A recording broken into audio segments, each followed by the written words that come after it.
Sveiki visi gimę po liūto ženklu. Pasižiūrėkime periodą nuo kovo 24 iki kovo 30 dienos. Kas jūsų laukia? Savaitės perspektyvos, ko vengti ir patarimas jums.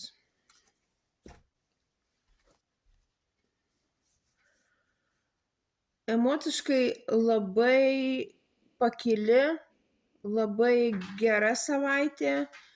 Būsit patenkinti tiek savim, tiek savo veikla, tiek kažkokiais susitikimais. Galbūt gausit pagaliau atlyginimą, dovanas už tai, ką jūs jau esate padarę, kur nuėję, kiek nuėję ir ką pasiekę. Tiesiog džiaukitės šituo periodu, nes tikrai bus dėl ko. Ko vengti? Venkite pataikavimo savo silpnybėms, neprisiriškit prie kažkokių tai nemalonių dalykų.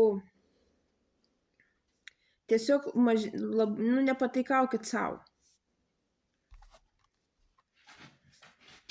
Ir patarimas jums. Šią savaitę nepulkit stačia galva veikti.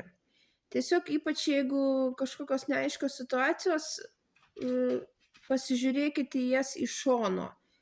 Nepulkit, neskubėkit iš karto kažką tai daryti, kažką tai keisti. Tiesiog kartais pabandykit į situaciją pasižiūrėti kitu kampu.